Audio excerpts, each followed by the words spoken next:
Okay. So I'm just going to share my. Oh, no.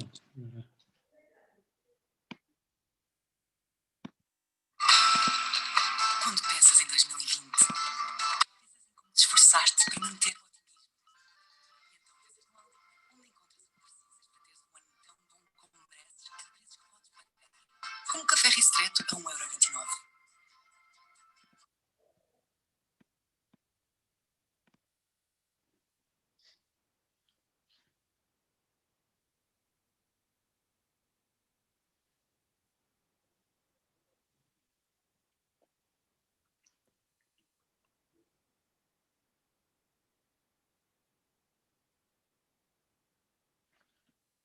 So I'll give it a few minutes. It's 8 now, but we'll give it a couple minutes for people to pop in.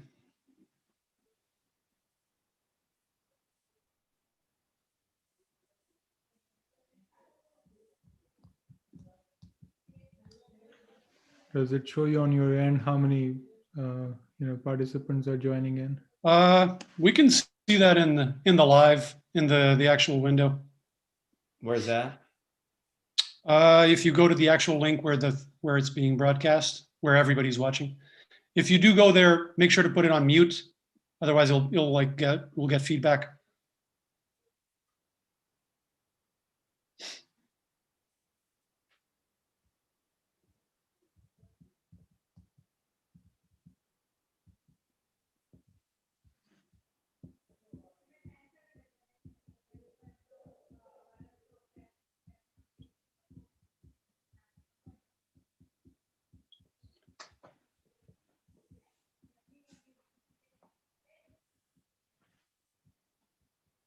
All right, so we can kind of get started just welcoming people.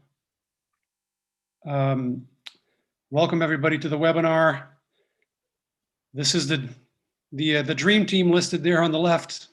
We're going to be hearing from board certified pediatrician, Dr. Jeffrey Hirschfield out of Florida. Dr. Amber Orman, radiation oncologist. Dr. Soham Patel, endocrinologist. Not necessarily in that order, but we'll be hearing from all of them. And for those of you who don't know me, my name is Gilles. I do have a medical background. I went to medical school, but for the last almost 20 years now, I've been doing research science full-time. And I've actually been looking for a way over the last couple of years, a way to share all the amazing life-changing science that's out there with the general public. And how can people access that science and change their lives? And the result of that effort has been Nutrition Made Simple, the channel that you're on right now, actually. We're streaming live for the first time in channel history. And it's been a great ride, 2.5 years, roughly. We've put out almost 100 videos now. We've had over 2 million views, and we've interacted with thousands of people, incredible people, and it's been a great ride, and we're just getting started. So why nutrition? A couple reasons. We could have talked about many other topics in health, medicine, and science, but we think nutrition is a good bet because when you look at large studies of risk factors for disease and death, normally nutrition is at the top or pretty close to the top. So clearly a major factor in Western society. Another reason we think nutrition and lifestyle in general are a powerful lever is that the way medicine, particularly Western medicine, is structured is if you have a problem with your heart, you go to the cardiologist and he or she try to fix your heart. You have a problem in your brain, you go to a neurologist, he or she will try to fix that organ. Problem in your gut, gastroenterologist, they'll try to fix that organ. Problem in your kidney, nephrologist. But when you address lifestyle, nutrition, physical activity, not smoking, these fundamentals, you tend to tackle all the breadth of medical issues, and you do it preemptively. So you prevent a lot of these problems coming about in the first place. So lifestyle is incredibly powerful. So this is kind of the why. Although if you're here, if you're watching this, I think it's a safe bet that you're already persuaded that lifestyle and nutrition are important. I don't need to work too hard to convince you of that. So let's look at the what real quick. These are Michael Pollan's famous words: eat food, not too much, mostly plants. He tried to encapsulate everything we know about nutrition in 7 words. What does he mean by eat food? Of course, eat food. I think he means something a little more profound. Here's one way to look at it. If it came from a plant, eat it. If it's made in a plant, don't. So basically focusing on natural foods as found in nature in their natural state, not these artificial concoctions made in a lab or a facility somewhere. So I take the liberty of editing Michael Pollan's much more eloquent words. I think he means eat real foods.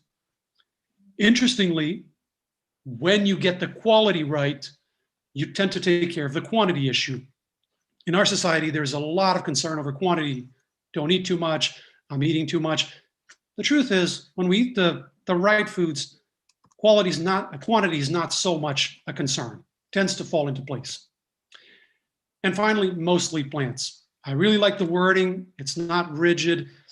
It's not ideological. It's not, you got to eat this diet, not that diet.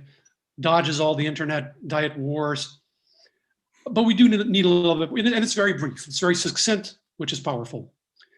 But it does help to have a little bit more information. If we ate a diet of 99% rice, it would be mostly plants, but it wouldn't be a great diet. So for reference, here are 5 pillars. Things to focus on, things to shoot for. Legumes, whole grains, fruits and vegetables, nuts and seeds, herbs and spices, and I'll throw in a bonus, mushrooms, right? When our plates and our menus are populated with these foods, those are the fundamentals, right? This is the main thing as far as I'm concerned. Whether people choose to have some animal products in there or not, whether people choose to have some processed foods once in a while to scratch the itch or not, I'm not as worried about, as long as the overall dietary pattern features a lot of these foods, a lot of unprocessed plants. So that's a very quick bird's eye view of the what. Let's touch on the how real quick before I wrap up and pass it on to my colleagues. In my experience, people are at different steps of their journey. Some people are just starting. They're nutrition curious. They're open to learning more, or they've started experimenting, but they haven't gone too far yet. Let's call it the beginners. My advice for if you are in this category, if you're just starting out on your journey, focus on this mindset. Done is better than perfect. What do I mean by that? The main problem I see with people starting out is they bite off more than they can chew. And they tend to get overwhelmed. They try to go too far too fast. We get overwhelmed, we get discouraged, we fall back on old habits, and then we conclude, well, I try to clean up my diet, but it didn't work for me. It's just not for me. So it's my fate to eat this diet that makes me sick. Instead, try to focus on goals that are perhaps smaller but more achievable, things that you're confident that you can implement, that makes sense for you, for your life. It doesn't necessarily need to be the same goal as someone else, but something that you are confident that you can implement and that is sustainable in the long run, potentially for years. And even if it is a smaller goal, once you have that down, then we can build on it. But it's better to move slow and steady than to try to tackle everything on day one and then fall off the horse, right? Okay, intermediates, people, let's say, that have already made some changes, have experienced some success, but they still want to make more. They're still along the way at some point. My suggested mindset: rocks before sand. Okay, this is, of course, alluding to a famous story I'm sure you've all heard. The professor stands in front of the classroom with a container full of rocks and says, is the container full? The class says, yes. He throws in some pebbles. They fall in between the rocks. He says, is the container full now? The students say, yes. He throws in sand, fills up the crevices, and he says, now the container's full. And it's a metaphor for life. If you fill it up with sand, you end up not having room for the rocks, for the big things, for the important things. And the same thing happens in nutrition. I have a lot of people who are stressed out over things like, does the food need to be 100% organic, or is oil good or bad? And they haven't necessarily put the fundamentals in place yet, the big things, the rocks. So it's not that those questions are irrelevant. It's just that there's a certain priority. And if you try to learn it all on day one, you get overwhelmed and discouraged. So start with the big things, start with the rocks. Once the big things are in place, then out of academic interest or perfectionism, sure, let's look at the other questions. And the rocks, the fundamentals are exactly the things we looked at. The pillars, those pictures we saw, the different food groups, mostly plants, Michael Pollan's famous words, so mostly whole plants. Those would be the pillars to get in place first.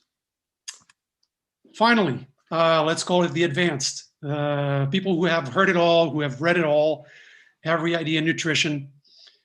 And they're all over this. Like when I post a video, people ask questions about the topic, and the advanced guys will answer the questions and cite sources and everything. I love this crowd, my fellow nutrition nerds. My only advice for people at this stage is don't get so busy optimizing your diet that you forget to enjoy it. I've definitely made that mistake before, but let's remember that once we have the fundamentals in place, once the big pieces are solid, to take some time to stop, to breathe, lean back, and enjoy the amazing food in front of us, right? So those are my introductory remarks. I'll just quickly share some contact info if people want to get in touch with me. You can find me on YouTube. Obviously, you're on my channel right now. We publish weekly videos on nutrition and lifestyle in general. I'm fairly active on Twitter. This is my handle. Feel free to connect on there. And our Facebook page, we post pretty regularly as well. And you can actually message me through the Facebook page. So with that, I'll close. Thank you very much for your attention. And I'll pass the torch on to Dr. Amber Orman. Thank you so much, Jill. Let me share my screen here. So I am a radiation oncologist, and I focus on breast cancer. And my other half is a lifestyle medicine physician. And so I marry these two things when I care for my patients. And it's really quite a fulfilling way for me to practice medicine. And that's one of the best things about it. I get to help people with their breast cancer, but also help make their lives better and make their families' lives better. And so it's wonderful work, and I'm so honored to be here and for Jill to have shared his platform so that we can reach more people with this valuable information. So keep that in mind. My presentation will deal with breast cancer, but everything that I'm going to share with you also helps to prevent you from getting a breast cancer, okay? So it's not just for breast cancer patients, it's really for anybody, because remember, men can get breast cancer too. And as an aside, everything that I'll share also helps prevent all other chronic diseases, because as Jill pointed out, all of these things are intertwined. And so really lifestyle medicine is about treating the whole person, the whole body. So lifestyle medicine is an actual field in medicine. And it was established, I believe, in 2004. And then they brought in a board certification process about 4 years ago. And so I was in the third class to take the board certification, and the other two physicians that you'll meet later on were also there with me. We've all been board certified. So we've all been through this wonderful process of learning about this. So what is lifestyle medicine? It is the use of a whole food, plant predominant dietary lifestyle, okay? So eating plants, mostly plants, regular physical activity, restorative sleep, stress management, avoidance of risky substances like tobacco, alcohol, and drugs, and positive social connection as an actual primary therapeutic modality to treat and reverse chronic disease. So we're using all of these things in our lives to actually treat disease and trying to pull back from the need for so many pills and procedures. And so on the right-hand side of the screen, this is for the visual learners. These are the 6 pillars that I just spoke about. So eat more plants, move your body, learn how to manage stress. We can't get rid of stress, but we can manage it in better ways all of the time. Emphasize healthy relationships, make sure you're getting good quality sleep, and avoid tobacco, alcohol, and drugs. And so what's wonderful about lifestyle medicine is that it really can optimize our health system, okay? And it does this by addressing all 4 aspects of what we call the quadruple aim, okay? And so it enhances the patient experience because patients get healthier and they feel better and they're leading better lives as a result of that. It improves population health. It reduces healthcare costs because we can give more healthcare and less sick care, okay? And it also improves the work life of healthcare providers like myself, because not only do I do all of these things in my own life, okay, so that improves my quality of life and my well-being, but it makes me happy to see my patients get well. And so that improves my life. Now, the way that I use lifestyle medicine is in an integrative oncology sense. And so I'm combining lifestyle medicine with our other kind of traditional treatments for cancer. And in my case, it's radiation, but breast cancers can have surgery, chemotherapy, and radiation involved. And I think it's really important that even those physicians that don't practice lifestyle medicine have a little bit of an awareness of some of these things, because over half of our patients are actually already using something that's considered a complementary or an alternative therapy. And sometimes they're afraid to mention it to their providers. So what's our current situation in this country? Well, we're in a chronic disease epidemic that's actually really been highlighted by our pandemic. And we have 6 out of 10 adults in the United States with 1 chronic disease and 4 out of 10 with 2 or more, okay? And when we say chronic diseases, we're talking about heart disease, cancer, chronic lung disease, Alzheimer's, stroke, chronic kidney disease, diabetes, all of these things that we unfortunately think of as common, okay? And this accounts for 90% of our healthcare spending. We're also in a cancer epidemic. And so in the US, each year, 1.7 million people are diagnosed with cancer, and over 600,000 people will die from cancer each year, okay? And it's a close second to heart disease. So heart disease, usually we have about 640,000 people per year dying of heart disease, and right underneath that is cancer, okay? And in 2020, in the United States, it's gonna cost us about $174 billion just in cancer care alone. Now, breast cancer is the most common female cancer and the second leading cause of female cancer death, okay? So it's very common. Now, this is a very familiar slide. Jill had a similar one. It was a different year, but it just highlights really the situation right now. So don't worry about all the bars and the colors. But what this really shows is that poor diet quality is the leading risk factor associated with death in the United States, okay? So we have known this for quite a while. And so that's why this work is so important. Now, according to the World Health Organization, 80% of our heart disease, stroke, and type 2 diabetes, and 40% of all of our cancers could be prevented primarily with improvements in diet and lifestyle. So while the situation looks pretty grim right now, we have a lot of chronic disease and a lot of problems, this is a solvable problem by and large. But right now, about 90% of US adults do not consume the recommended 5 servings of fruits and vegetables per day, and 75% of us fail to meet published exercise guidelines.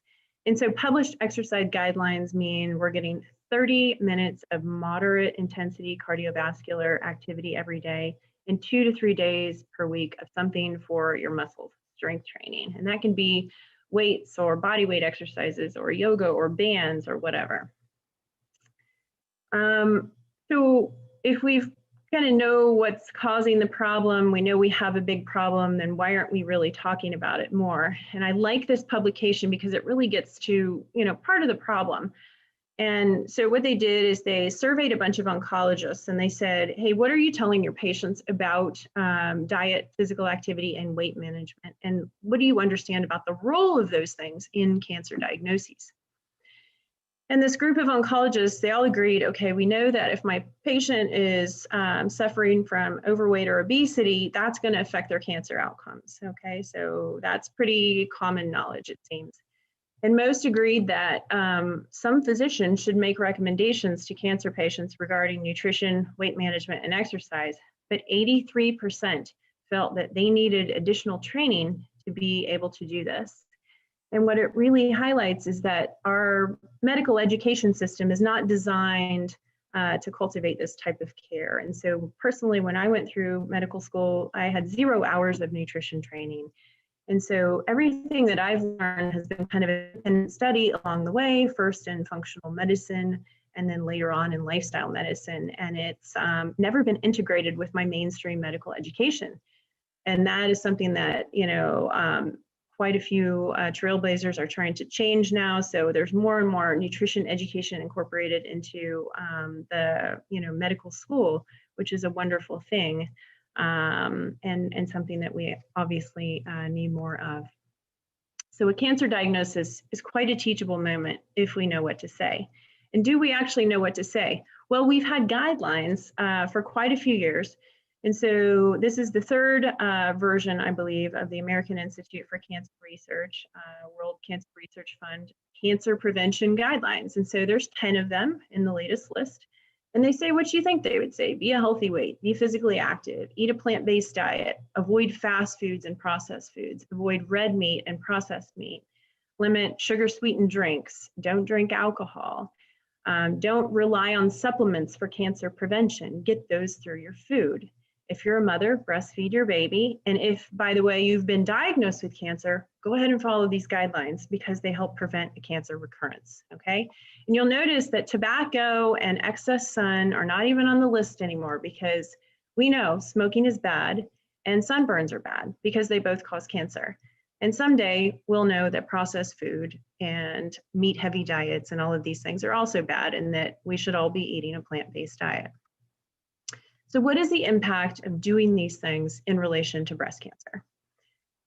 Those 10 things on the list, okay, were studied in multiple large studies. And these are prospective studies where they're following men or women actually for these studies from time 0 forward, okay? And they all basically show the same thing. So don't get lost in the numbers. But basically, when you compare large groups of women who are following the majority of these recommendations to those who are not, we see huge reductions in breast cancer incidence. So one study said, okay, ladies, if you're following 5 or more of those things on the list versus none, what happens? Well, we see that 60% of breast cancer cases could be prevented, okay? The next study compared 6 or more of the things on the list to 2 or less, and they saw that we could cut breast cancer cases in half, okay? Another study showed that when we compare, when we look at overall cancer incidence, okay, not just breast cancer, we could actually prevent 1/3 of cancers if we were doing more things on that list versus less. So the moral of the story is the more things on the list that you follow, the lower your risk of breast cancer and all cancers, and by the way, all chronic diseases. Now, what if you already have breast cancer? What happens then? What's the impact? And so this study looked at postmenopausal women with early stage breast cancer, and they were enrolled in this study a couple years after they'd been diagnosed. So most of them have been through chemosurgery, radiation, whatever combination of the 3 modalities they needed. And they compared those who were eating 5 or more servings of vegetables and fruits a day and walking 30 minutes a day to those that weren't doing either of those things. So are you eating your fruits and vegetables and are you getting your activity? Okay, great. You're going to have a 50% reduction in your risk of death when compared to people who aren't doing that.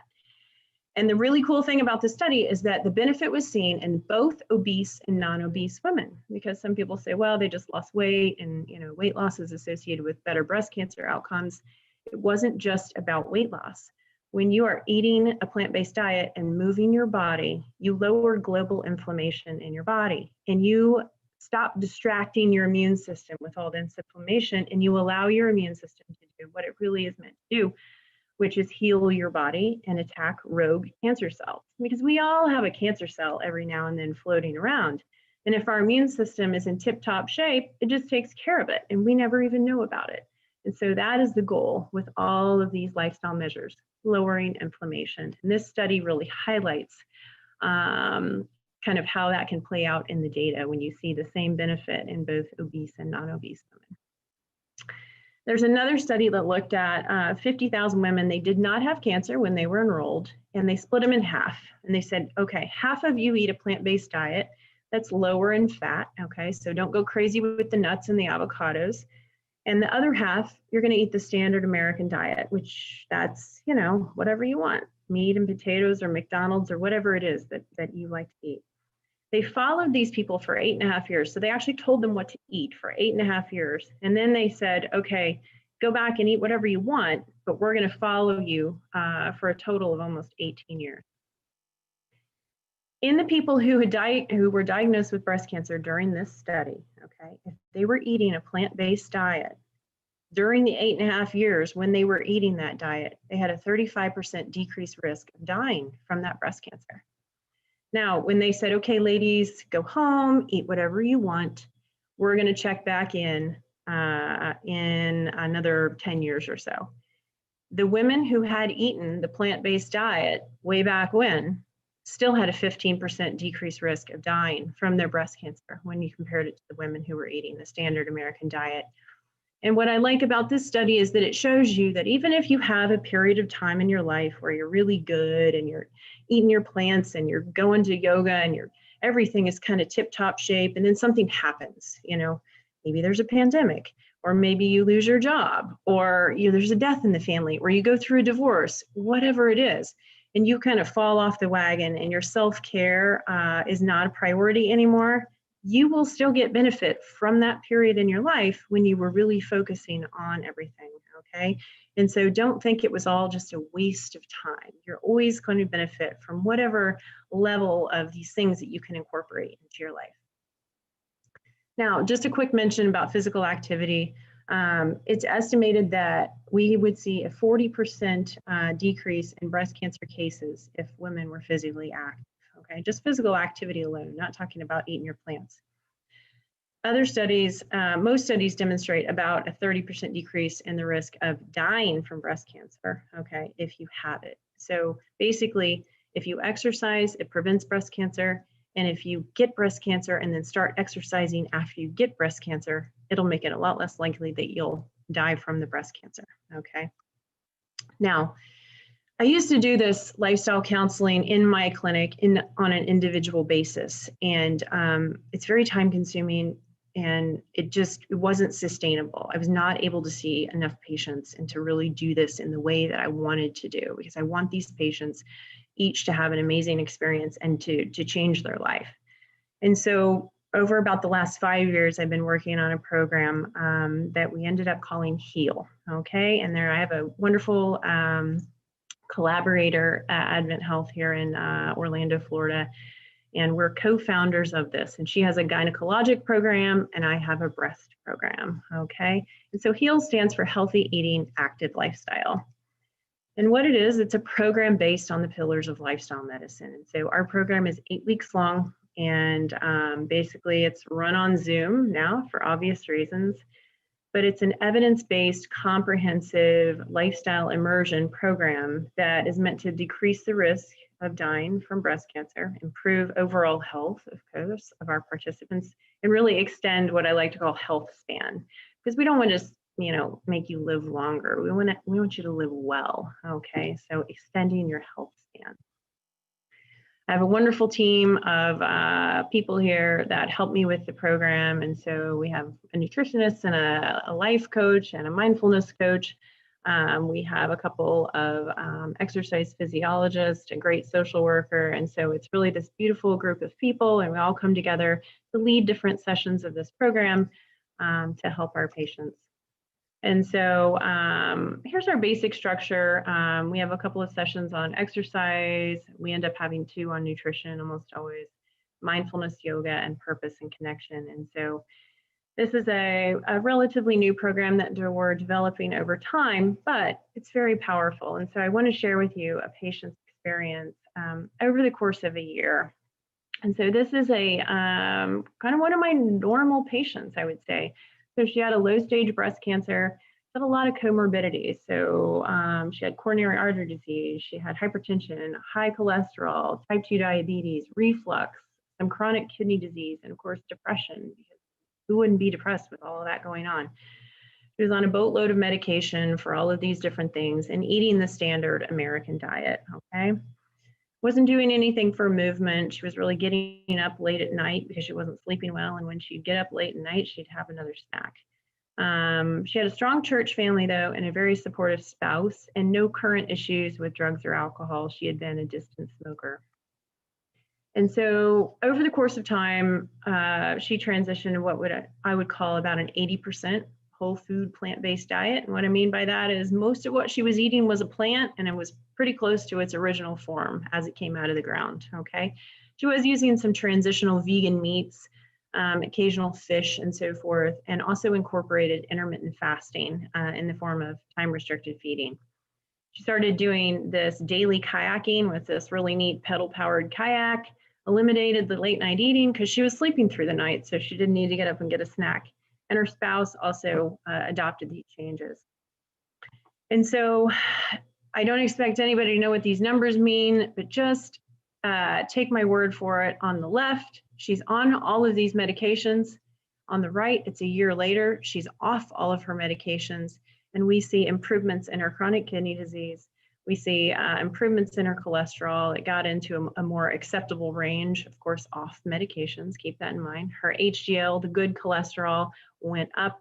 Her diabetes has definitely made some progress. So this is what we would call, reversal, or, I guess you would call it reversal of diabetes. Resting pulse went down, and her blood pressure improved, and she lost 30 pounds. And so we have many, many stories like this. And I share this with you because, when you reach a point in your life where you feel like it's helpless, like you're on so many medications and you feel so awful, there is still plenty that you can do. And maybe you start with one thing, you start with the food, and then as the food gets easier and you feel like moving and you have more energy, then you bring in the exercise. And as you bring in the exercise, then you feel more centered, and then you bring in a mindfulness practice, and so you work on these things step by step.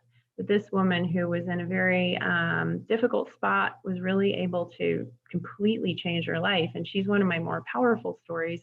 And so she decreased her risk of cancer recurrence, of course, and her risk of dying from cancer.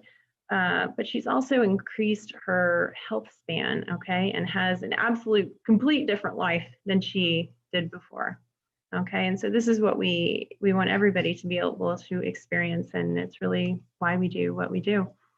So I'm going to stop there. Here's my contact information if anybody would like to reach out. That's my email, and our Heal Breath program is also listed here if you would like more information. All right, I'm going to turn it over to one of my colleagues. I don't remember who's going next. All right. I guess I'll go next. So I'm going to share my screen here. And thank you so much for that talk, Dr. Amber.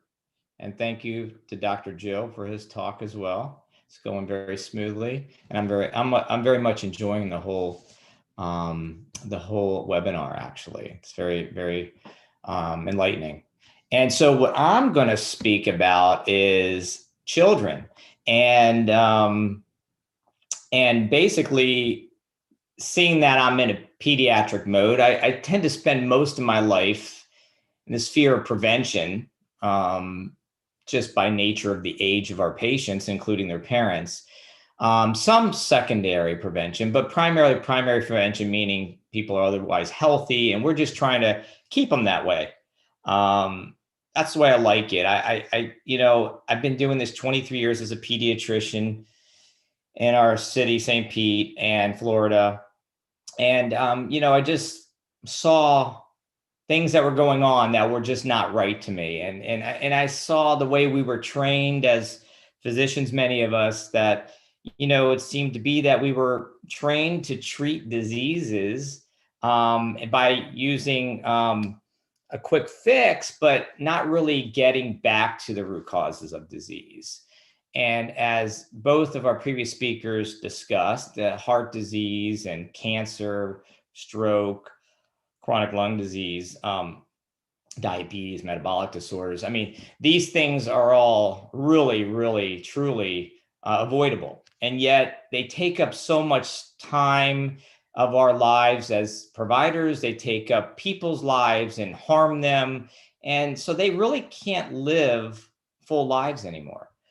So I'll go back to where the sphere that I'm in, which is really family medicine, primarily the pediatric patient population, but I do take care of the parents as well. And they've started to come to me more and more eager to learn. And what I find in my practice is that the families are very receptive. Actually, the children seem to be the leaders in it all. It doesn't matter if they're 3 years old or 5 years old. They seem to be really, really engaged. I try to make it fun for them. We use examples, and that's really what's really exciting to me. And I get goosebumps every time I talk about it, because I think that that's what we have to do. We have to start teaching, at the level of the schools and the preschools, and we start, put our emphasis in those locations and teach our parents naturally how to raise healthy children by eating more plant-based dietary patterns, as we're all discussing. And really, although children, they're tinier, they're smaller, they still thrive on the same dietary patterns as we do as adults. There are exceptions in terms of, different types of vitamins and different types of macros, or some other types of micros that we're looking at, phytonutrients versus, different types of minerals, for example. So we're going to go through a bunch of those. Some of the questions here on this first page would really focus on multivitamins. The parents say, do I need a multivitamin for my infant? We'll start at infancy. And I first say, well, it just depends on what your status is. Obviously, going back a little bit, how is your health? How is your diet? What kind of dietary patterns do you practice?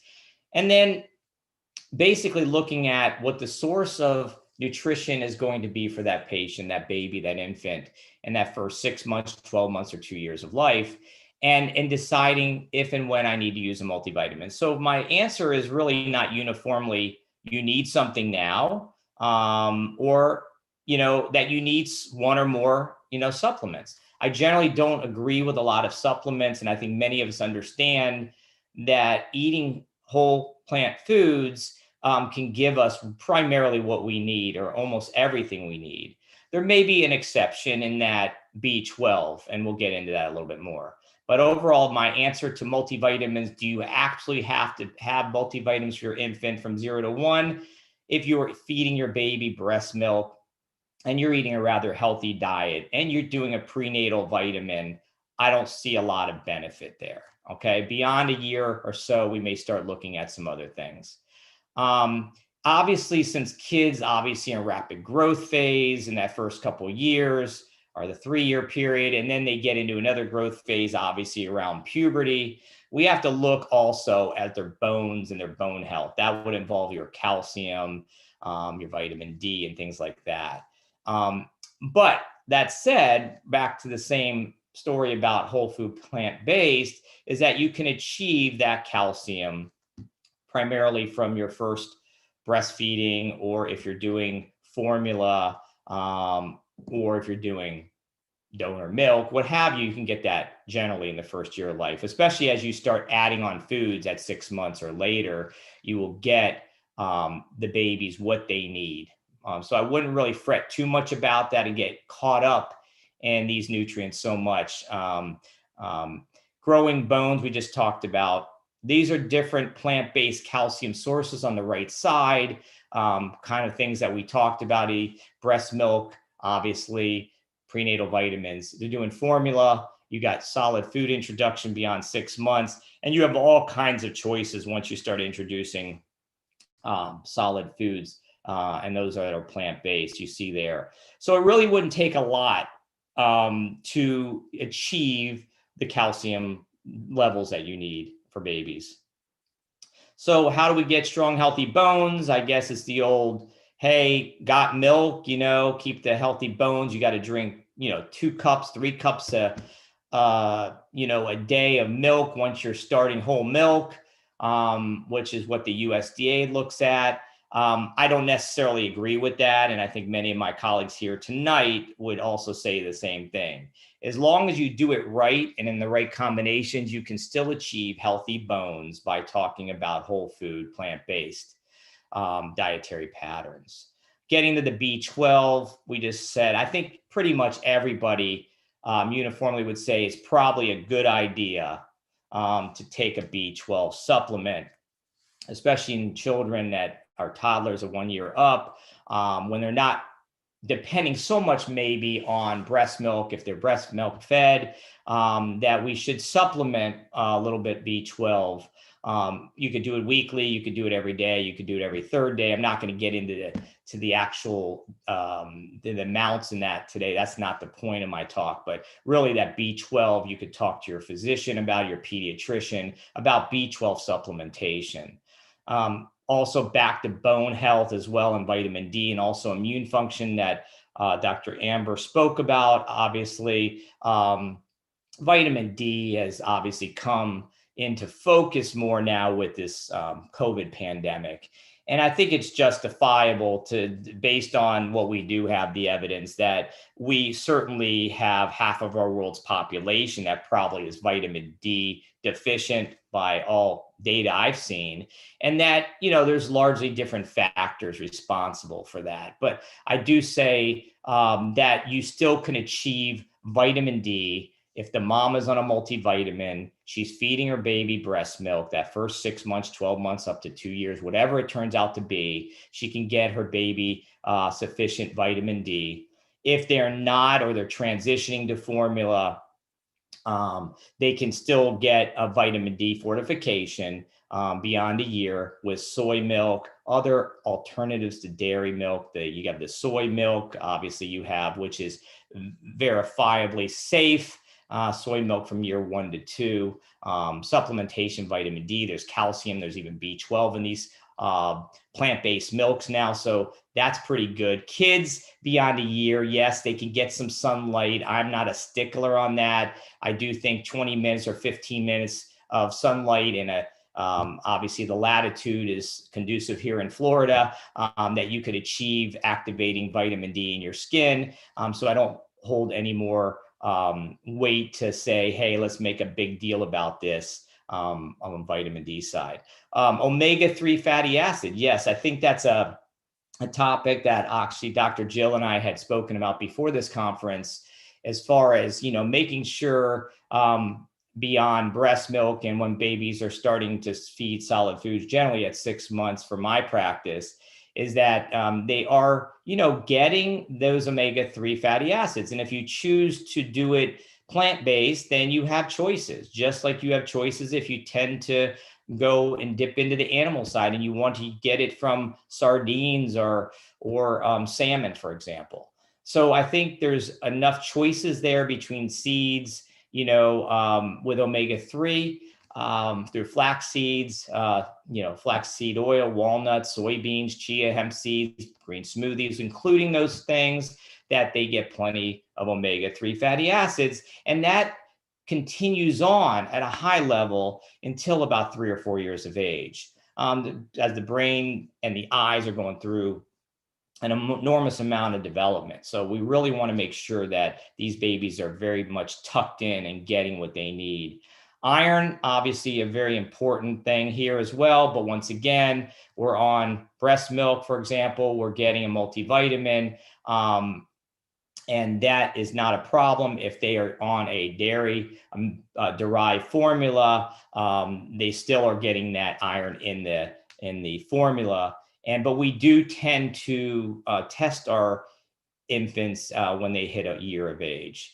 Obviously, there's some nuances to this, is that you have premature babies, and maybe I should have said this earlier, but you have a lot of other things that you have to be looking at when you have premature babies who haven't been able to access those nutrients in the last trimester of pregnancy. So basically, there are certain ways to increase these nutrients, and we went through those. We talked, obviously, in summation, going back here, we've talked about, let me get this straight here. We've talked about calcium needs and vitamin D that kind of coexist. We've talked about B12 and the need to supplement. And I really feel strongly about that, as all of us do. We have to be very careful, at least know that whatever diet that we're choosing, especially ones that are more on the plant-based side, are going to have a sustainable, reliable source of B12 and fortification.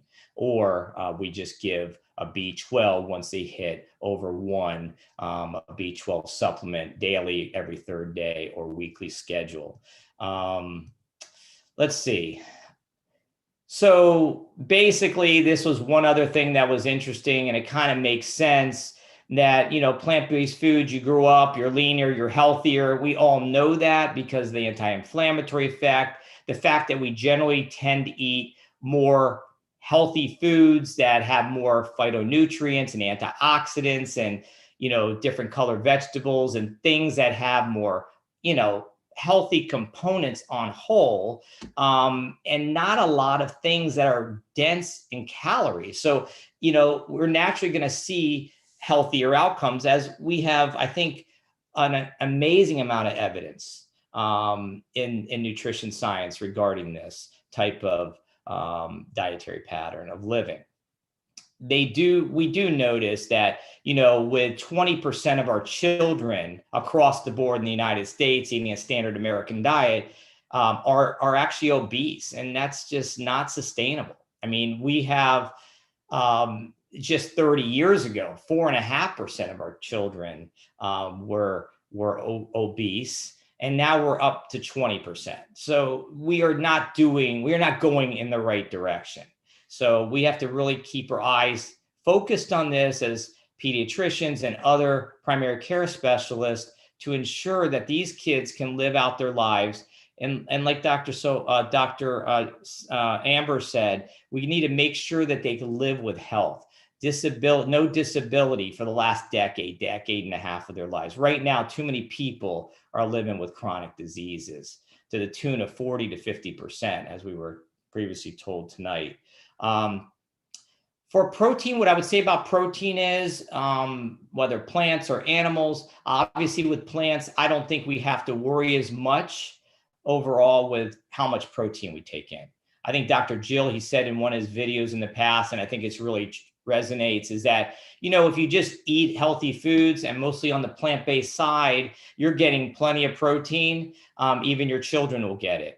You know, but there are definite increase requirements for children in those growth years, and, you know, in the first 2 or 3 years, and then again, certainly at adolescent time, where the protein levels are 50% higher than it would be for an adult. Adults tend to have the lowest requirement at 0.8 grams per kilo of body weight, whereas you see here 1.2 kilograms during rapid growth periods for those age groups.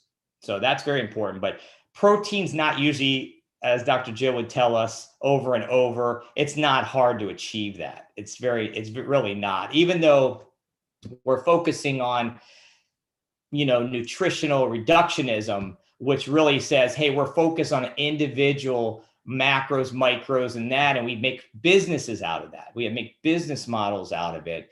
We get plenty of protein. In fact, you know, all evidence supports that we eat way too much protein, because most of our diet in America consists of animal-based protein. 102 grams, to the tune of 102 grams of animal-based protein, that's not sustainable either. And with that, eating that much protein, obviously in the form of dairy, in the form of meats, is really taking, you know, really hitting us hard. I mean, the sodium content and all the other things that go along with that lead to chronic kidney disease, lead to metabolic syndrome, obesity, heart disease, and all the rest we have spoken about tonight. Let's see, lab testing. I would say, you know, asking your physician, your pediatrician about labs. Most uniformly, I would say pediatricians are at least checking their children at 1 year of age.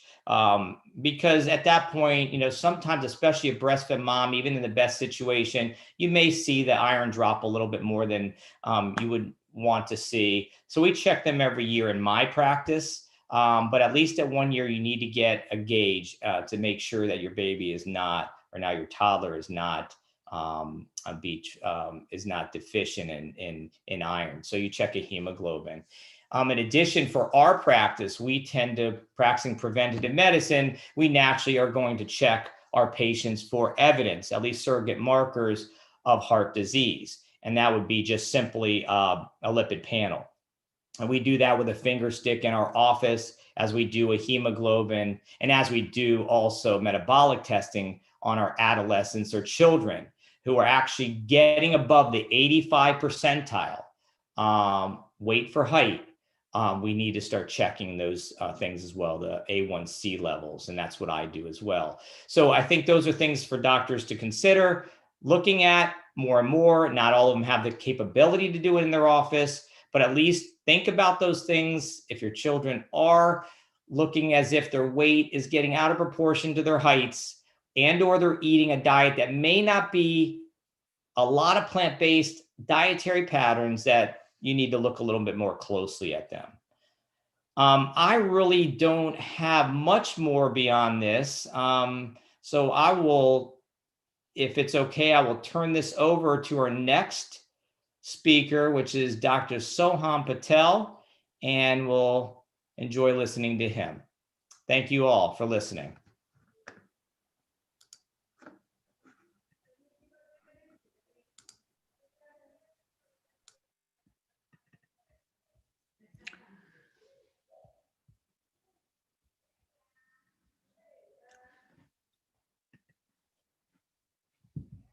Thank you, Jeff. And I would like to start with appreciating Dr. Carvalho's, acceptance to do this past midnight. There is, great commitment to the cause.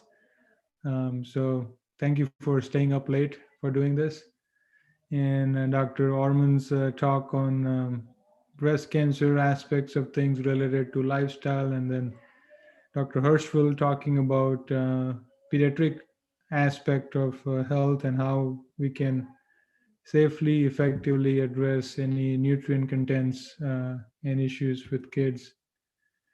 My talk, as I'm an adult endocrinologist and lifestyle medicine trained physician, I have my own practice where I combine endocrinology and lifestyle medicine here in Tampa, Florida, called Center for Preventive Endocrinology and Nutrition.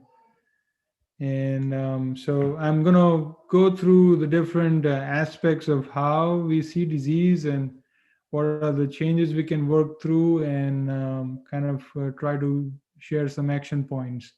So the type of diseases that I see in my practice, which is predominantly a lot of diabetes, type 1, type 1.5, type 2, a lot of high blood pressure, high cholesterol, PCOS, especially women in their reproductive ages, which comes from something that is listed right up here, which is insulin resistance.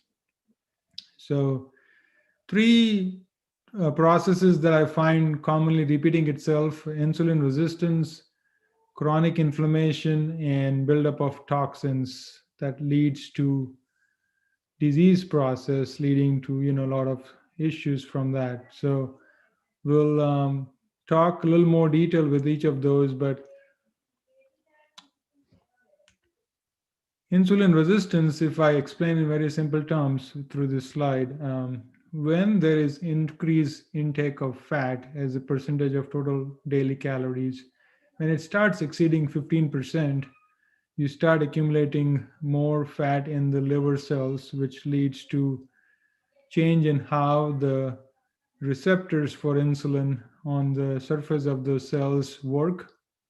And that causes disturbances in how the glucose is taken up by those cells. So glucose stays trapped in the blood, which leads to more insulin being produced. which keeps going through a vicious cycle, basically like a domino effect. So excess fat and animal protein, two factors which really cause problems with the function of insulin, and that's insulin resistance. There are a lot of chemical reactions that go through that before that process effect happens. But broadly speaking, those are the two processes that happen consistently every time. So where are we right now? This is a pretty almost a decade-old slide in terms of data, but I don't think the status has changed much. As a society, we eat a lot of processed foods. So you see that pie in the middle, the yellow part of the pie, which is 63%, is highly processed foods. So foods with a lot of added oils and sugars and refined grains and things which are not anywhere near healthy. A good 1/4 of animal foods and what we would call as plant foods are only 12%, but only half of that is real plant foods. Like Dr. Jill mentioned the famous quote from Michael Pollan, which I use a lot in my practice as well. Real food is only 6%, which we can count as fruits, vegetables, beans, and whole grains. Remaining 6% is still processed plant food. So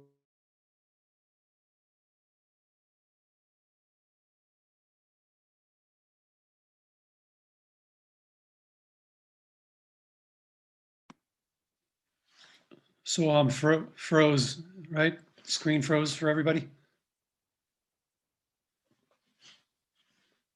I think he's. so for example, a fig bar. We're back. Am I live or is my? Go ahead. Go ahead. Your screen froze for a second, but you're back. Go ahead. Okay. So the goal for us is to go from that 6% of whole plant foods to more than 90% step by step. First step is to stop the crap. See, for carbonated drinks, diet or regular, doesn't matter. Diet is even worse because of the artificial sweeteners and the effect it has on our microbiome. Refined sugars, foods which have been added with a lot of additives and colors and dyes, and foods which have been completely processed. So a baked sweet potato is a lot different nutritionally speaking than French fries. And also understanding caloric density. Dr. Jill covered, the question about the quantity, not too much. And if you're eating the right quality of food, you don't have to necessarily worry about the quantity. So as you see, there are 5 different stomachs, each carrying 500 calories. As you eat more fiber-rich whole plant foods on the right side of the screen, they fill up your stomach pretty much. But as you go more animal foods, you keep having less and less volume. Our stomach has volume receptors, not calorie receptors. So the more volume we can eat with lesser calories without needing portion control, the better satiety we feel. So better quality allows us to not worry about the quantity.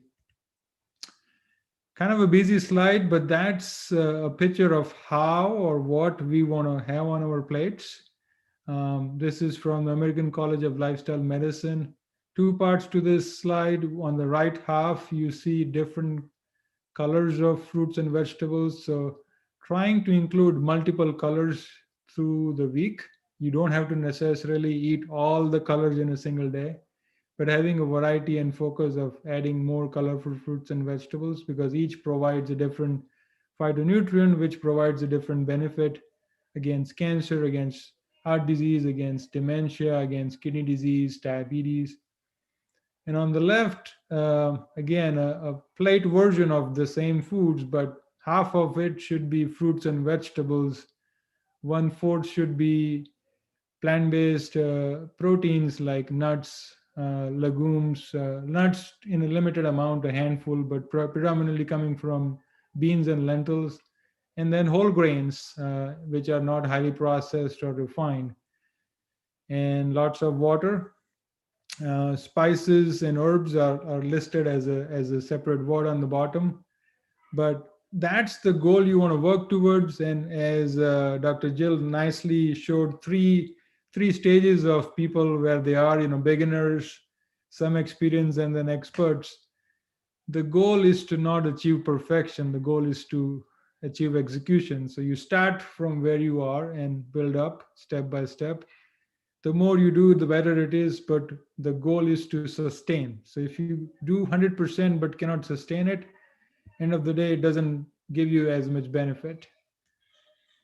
Another way to look at the same foods is this traffic light pattern. So green foods, you can eat as much as you want. Yellow, you should eat limited amount because of the higher fat content. And red is the one that you really want to cut back on. So those are foods from animal aspect of things, refined grain products, oils, sugars in refined forms. And going back to the green again, it's fruits, vegetables, beans, whole grains, spices, herbs, and mushrooms, and lots of water.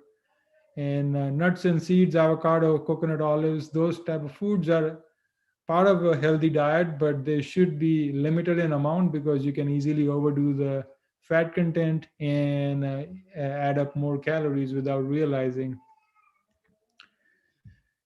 Nutrition is where you start, but that's not where you end. Activity is also an equally important part. But if you don't eat well, no matter how much you exercise, you won't be able to get the benefit. So combining food and activity is the best, but if you cannot do both, start with food and then slowly add activity. And it doesn't mean you have to have a gym membership or you need to bench press 200 pounds. Just getting outdoors, going for a 10-minute walk every day, and next week 15 minutes, third week 20 minutes. Keep going up. Am I still live or did I freeze up? Yeah, you're fine. Keep going. Yeah, and getting sunlight exposure in the process, fresh air, grounding. We are closed off in house and office and closed spaces. We need to be back in nature where we can ground ourselves with the ions in our body, because we are surrounded with all these electronic devices that affects our energy, and electromagnetic field radiation is quite a menace that is in our modern life. So we need daily grounding with soil. Getting the right amount of rest and relaxation. It could be yoga, meditation, deep breathing. Not the modality is important, but consistency in doing it. And it doesn't mean you have to do hours and hours. You start with 5 minutes of deep breathing every day. As simple as that. Quality of the sleep is more important than the quantity and the time when you go to sleep. So trying to go to bed before 10 p.m., latest by 11, is better than going to bed after midnight. Getting good, deep quality sleep allows you to feel more rested and detoxify your body, lower insulin resistance. So a lot of benefits. And so trying to avoid blue light exposure, again, it's contrary to what we are doing right now. I have two big blue light lamps facing me, but in general, on a day-to-day basis, trying to limit your blue light exposure for at least 30 minutes, but preferentially 2 hours if you can. And using your bedroom for only sleep and getting intimate, not watching TV in your bedroom, not reading in your bed, not eating in your bed, because you want to condition your brain to focus on sleep as the next response when you hit the bed. We talked about supplements for kids, and from cancer aspect of things, what I see is you want to focus on getting your nutrients predominantly from whole plant foods. Two supplements that stand out which need to be added, and it's not just for people who eat plant-based. I find people even eating completely animal-based foods still lack vitamin D and B12 for multiple reasons, which I'm not going to go into, but making sure you have some methyl form of cobalamin or B12 in a quick dissolved form under the tongue a few times a week, and D3 5,000 daily. But again, you want to get your level checked twice a year, once in fall, once in spring, and try to keep it between 50 and 80 nanograms per ml. It's important from better insulin functioning. It's important from aspect of immune system, better from aspect of healthy bones and muscles, better brain function. Cancer prevention has also been looked at in many studies. So it is quite necessary. It's more like a hormone than a vitamin.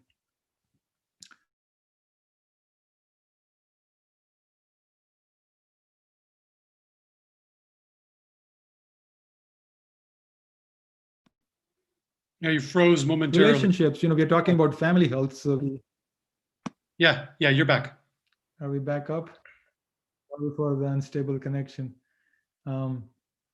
Focusing on family connections and health, if you carry old wounds in your heart, over time it turns into more diseases because you build up more stress, more cortisol. More cortisol leads to more problems. So having gratitude and forgiveness, which has been studied again in many studies, which actually provides you health benefits. So those are not just cliche terms, but things which can actually allow you to bond as a family and allow you to improve your health and mind and body. There is a lot of questions about Hashimoto disease that Dr. Jill mentioned. So I've included a quick slide here. Again, I'm not going in detail, but Hashimoto's disease is an autoimmune type of thyroid disease that was described by a Japanese scientist, Hashimoto, hence the name, almost more than a century ago. And it basically involves your immune system attacking your thyroid gland in this place by making antibodies. Again, multiple reasons. I'm not going to go into those, but quick tips on what you can do to allow your body to start healing and reduce the risk of needing long-term thyroid medication. So the earlier you do this, when you're diagnosed, is a better chance that you could potentially reverse this and not need lifelong medications. But if it's 10, 15 years of this damage and your gland has been completely destroyed, then you are going to be on thyroid hormone the rest of your life. But predominantly, I find when people avoid dairy and processed foods because of the food dyes and colors and additives, optimize their vitamin D levels, especially keeping them above 50, getting enough iodine. There is still subclinical iodine deficiency, obviously in the soil and in our diets. So get your level checked, and if it's running on the lower side, try to take a liquid iodine supplement around 150 micrograms per day and make sure it reaches in the mid-normal level. And getting enough selenium, which is another important mineral for thyroid function, by eating 1 Brazil nut a day. You can get a selenium supplement, but again, the risk of toxicity from that is higher versus getting it from a Brazil nut is a more safer and more comprehensive package to receive selenium. So that's kind of the quick tip sheet on Hashimoto's. In the end, eat whole plants, real food, not too much. Dr. Amber talked about intermittent fasting, which I always focus on as well. You limit food intake after 6, 7 p.m. at night. So you allow your body at least 12 to 16 hours of no food, depending on your schedule, which helps a lot with insulin resistance and all these chronic lifestyle diseases. Staying active, not necessarily hitting the gym, but just keeping your body in motion. And then you can work on improving it, rest and relaxation, positive thoughts, and detoxification. So I'll end with the words, 2 quotes. One is from Hippocrates, where, our body has a very strong healing power. All we need is to provide it the right environment. And Ayurveda, the ancient Indian science of health, mentions if you have the wrong way of eating, there is no medication that's going to benefit you. And if you eat right, there is no need for medications. I've listed my Twitter handle and my clinic Facebook page. I also have a YouTube channel that I did a few videos. I'm not at all a pro at it. So it's my modest attempt. I need to do more on that. But thank you all for your time and attention and taking this time late in the day or wherever part of the world you are to listen to us, and blessings. Thanks, Soham. Thanks, everybody. I think we're a little past the hour. I don't know how much longer we want to go, but if we can tackle one or two questions, I think if you guys all want to unmute yourselves, we can do a little bit of a roundtable, a little bit of brainstorming. So there was one question that I thought was really interesting.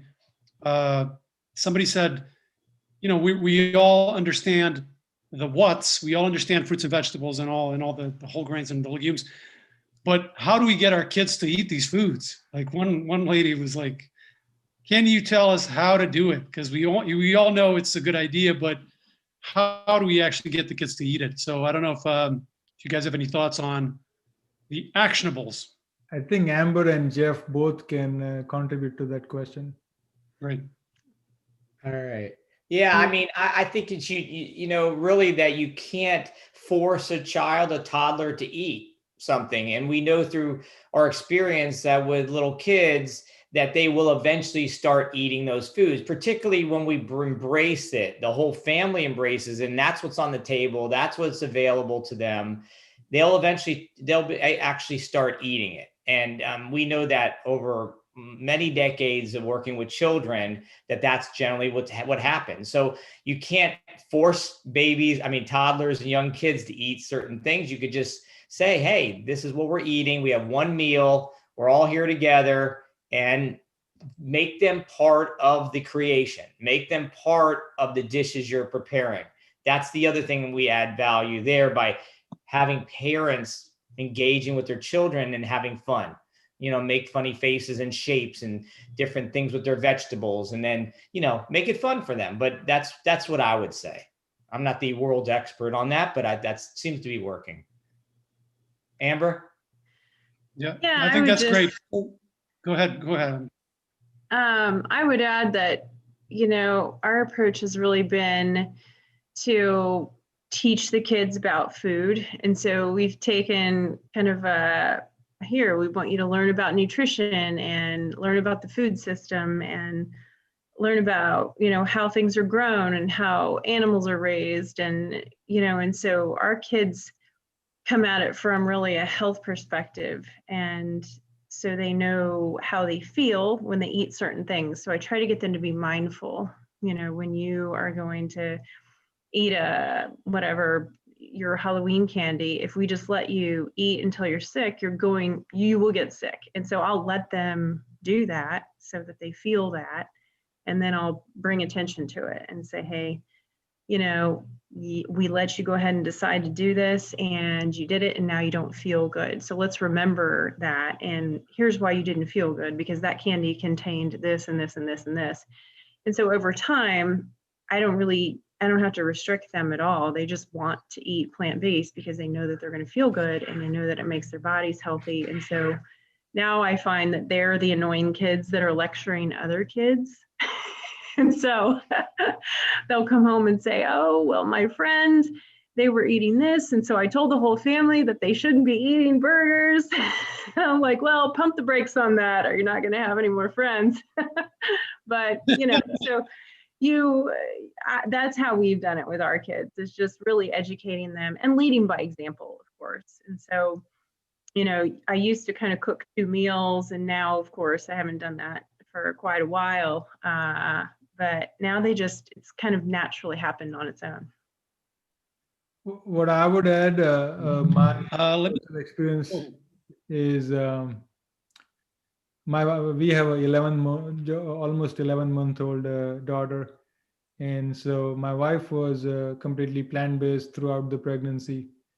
And she breastfed for about 6 months. And then right now we have some formula feeding, but our daughter is eating about 4 meals a day of all different plant foods. She has oats and apple for breakfast, and some lentils with rice and vegetables and all fruits.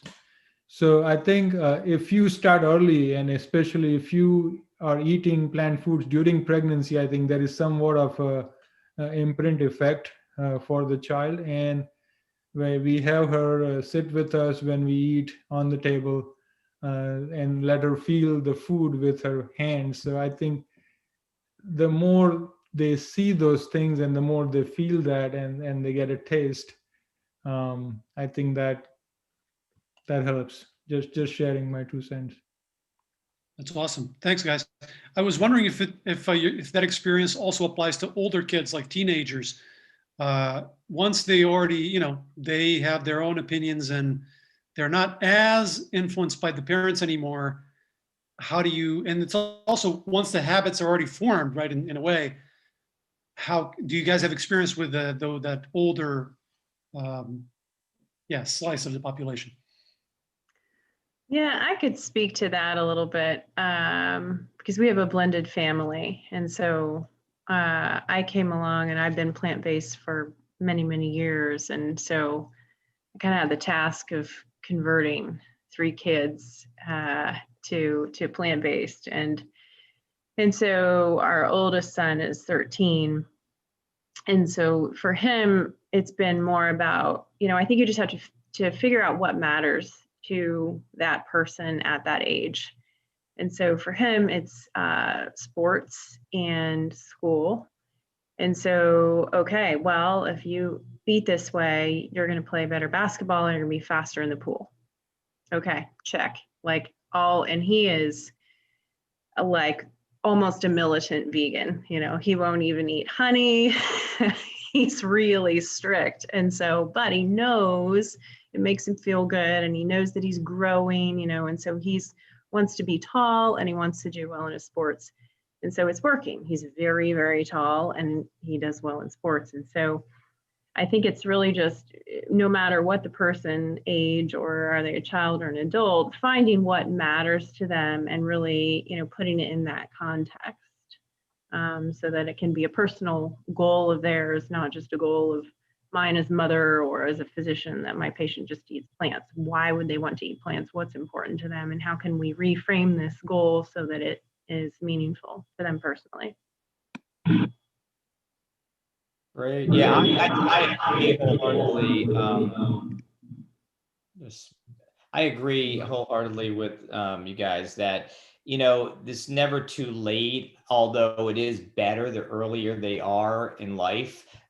Obviously, we have habits that go over decades. It's sometimes a little harder, but even teenagers, if the parents come in with their teens, we all speak openly and honestly, and they hear the same themes over and over about how this improves your health and your outlook and your energy and endurance and, your sleep pattern. It all does. And so we start with that notion, and sometimes I have to get a little pictorial. I put out the growth charts and I show parents when the kids are young. At 6 months, they start eating foods, and sure enough, that weight curve starts trending up.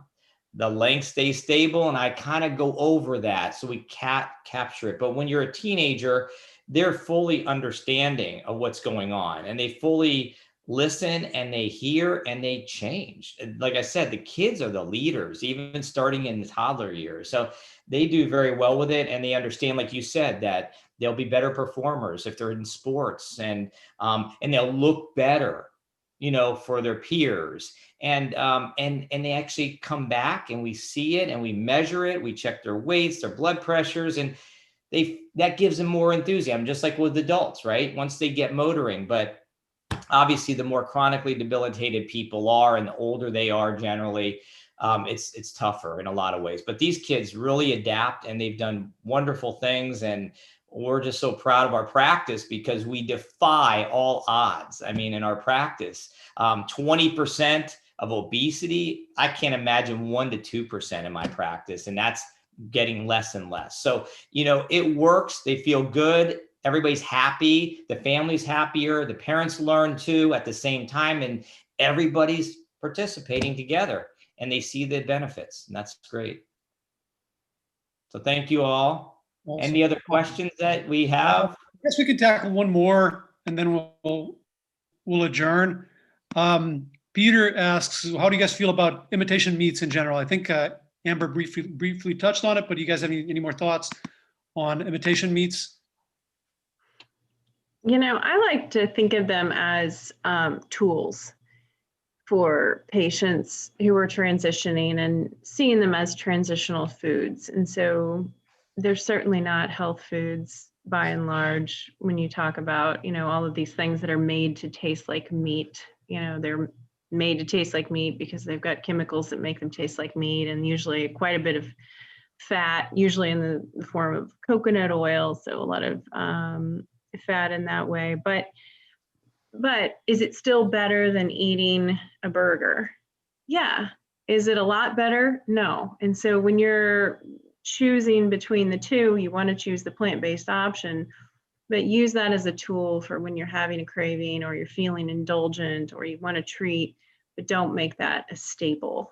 And, you know, for me personally, you know, when I was first transitioning years ago, I ate more of that because I was just almost lost in terms of what do I eat, because I was really just kind of doing it when there weren't very many resources. And so you look for things in the store. Okay, well, it's plant-based. You don't really know what you're looking at yet. You're not really looking at the nutrition facts. You're just kind of looking at ingredients. Or does it say vegan? And then you learn as time goes on, oh, it's not really healthy. I'm better off sticking to my whole plant foods. And so I just try to use them as tools. I encourage patients to have a few of those things on hand, try them. You know, if you're trying to introduce somebody to plant-based foods, those can be kind of a nice way to do it. And they can see, oh gosh, this thing really tastes good, because they taste good. I mean, it's not like these things taste bad.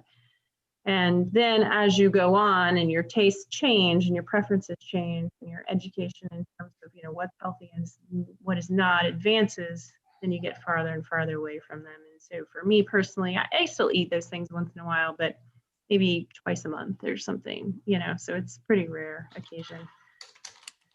Mm-hmm. So is it an occasional treat or as training wheels, but not the ideal destination staple? Absolutely. Yeah, that's pretty much what I usually say. You guys have anything to add, Jeff or Soham?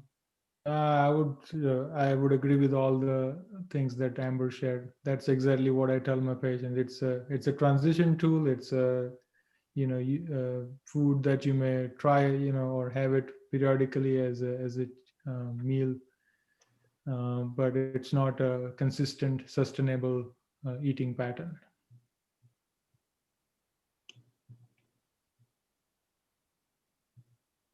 Gotcha. Yeah. Maybe we should wrap up. It's like an hour 20.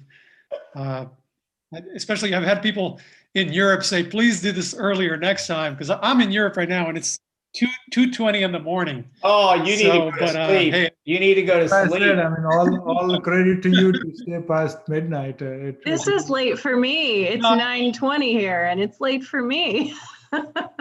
Yeah, it's great. I mean, maybe we'll be doing we'll be doing his early morning. We'll be doing later at night the next time around. But I've had a great time. I think everybody enjoyed it from what I'm seeing here on chat. I think I'm very happy how it turned out. And thanks to Dr. Jill for getting that organized with us. Thank you to Soham and Amber for being great partners in this locally. There's so much we can do, so keep up the great work you're doing, and we look forward to more of these webinars. Thank you so much for all the panelists and all the great information. Thanks to all the viewers, especially the people in Europe who are pulling an all-nighter to watch this. And I'll see you guys next time. We'll all see you guys next time. You have our contact info. Take care. Bye-bye. Take care, guys. Bye. Thanks so much. Bye-bye.